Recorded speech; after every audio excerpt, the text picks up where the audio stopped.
Hey guys, my name is Kim Watson-Pitts and I am a certified personal trainer with Down South Muscle. Hey there, my name is Darrell Watson. I'm an orthopedic manual therapist. I specialize in soft tissue manipulation at LaFrance Wellness. Today we are here to talk to you about glutes. What are glutes, what is glute activation, and why glutes are so important to the health of our body.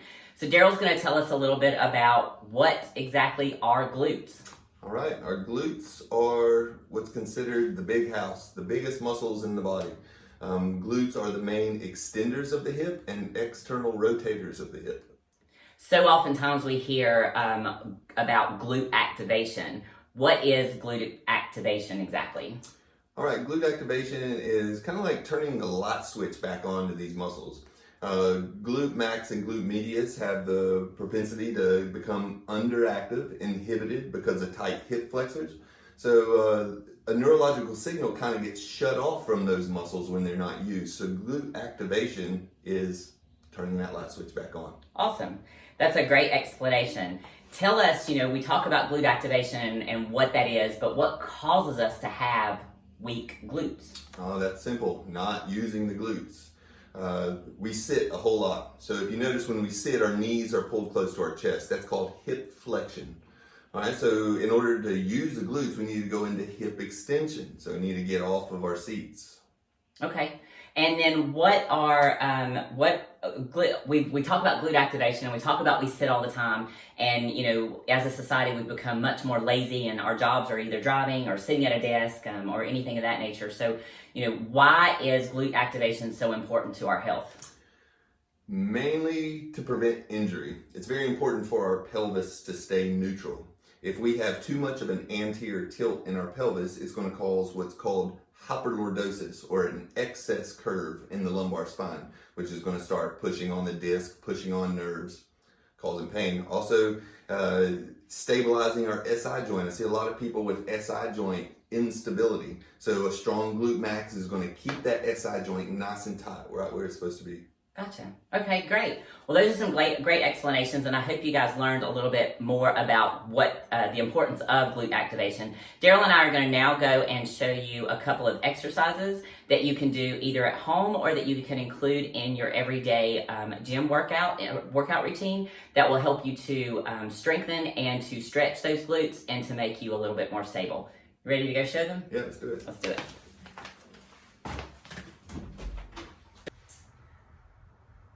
Hey guys, we're back to demonstrate a couple of exercises today to help us to strengthen our glutes. So Darrell, tell us what we're going to do today.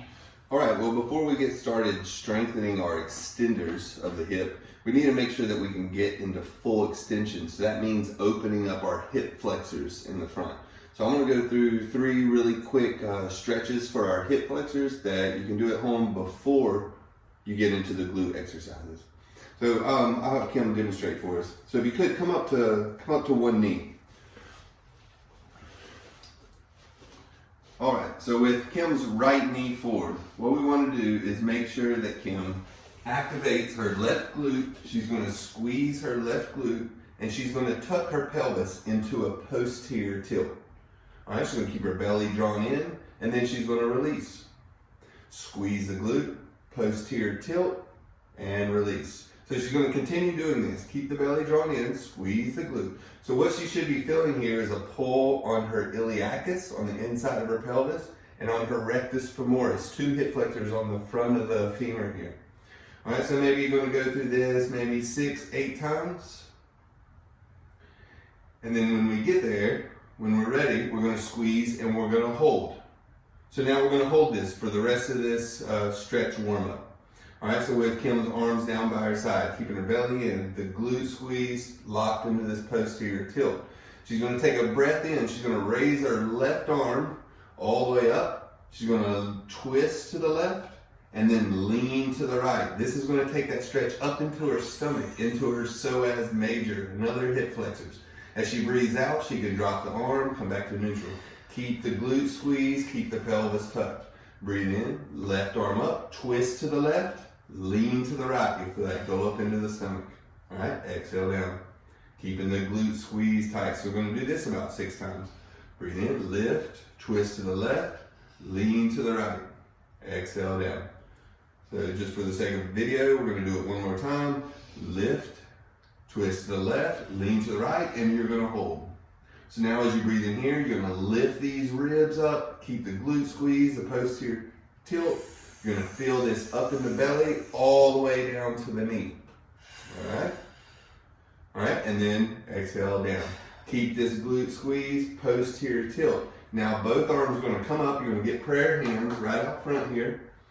We're going to lift the ribs, belly in, and on the exhale, she's going to twist to the right. She's going to feel this come from the center of her femur to a little bit on the outside. That's your TFL, your tensor fascia lata. So then breathe in, come back to center. Exhale, twist to the right. Keep that glute squeeze, the pelvis tucked under. Breathe in, come back center. So once again, 5 or 6 times. On the 6th time, we're going to hold. Breathe in, lift that rib. Keep the glute squeeze, posterior tilt, and then release. Good. All right, relax. That's it. So that's getting iliacus, rectus femoris, TFL, and psoas major, the main hip flexors. All right? Felt pretty intense in the front of the hip? Absolutely. Feel that loosened up. Good.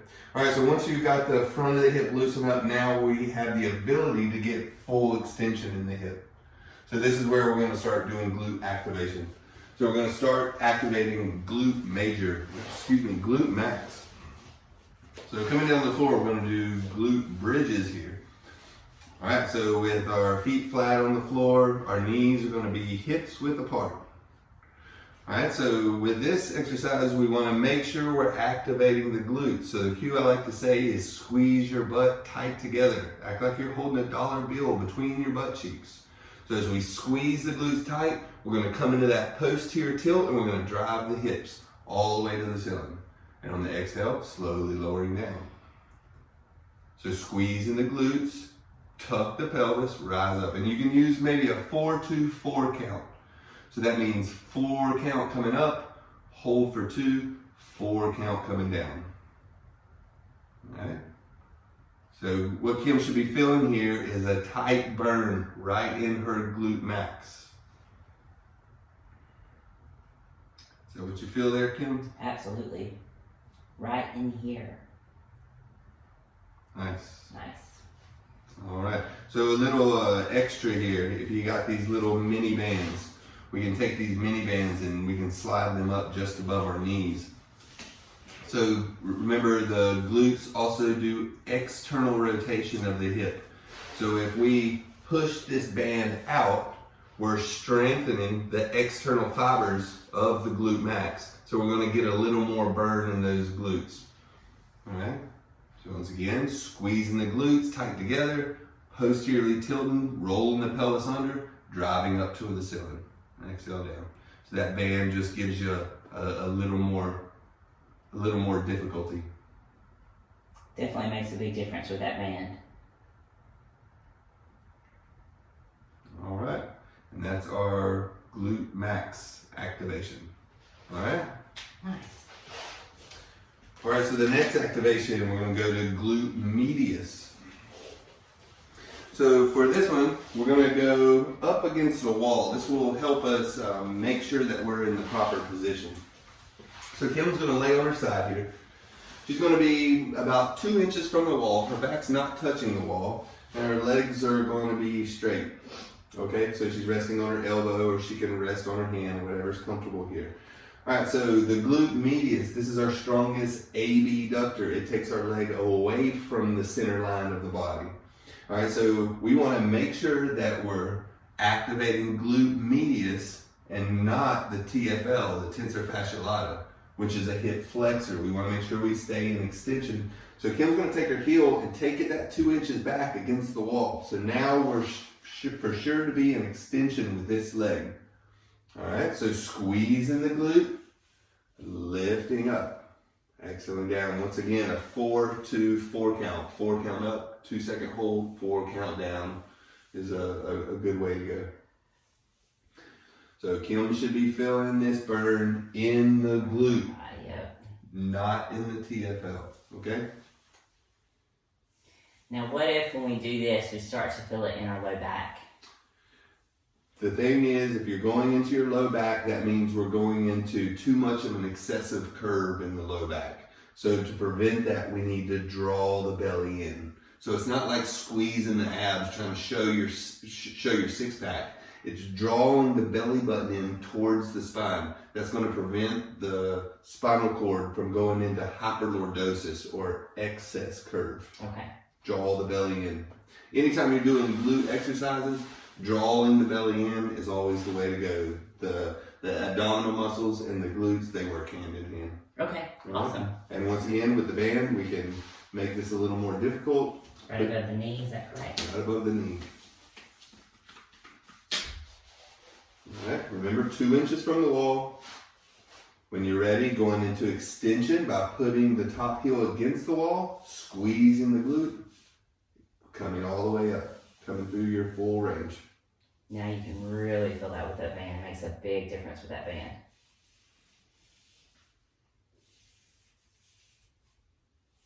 Nice. Awesome. And there we go, glute medius activation. Awesome. Well, Darrell, we appreciate you taking the time to talk to us about glutes today and the importance of glutes, as well as giving us some demonstration on some exercises that we can do at home or that you can add into your everyday gym warm-up, or even as a finisher at the end of your leg workout, your leg or glute workout.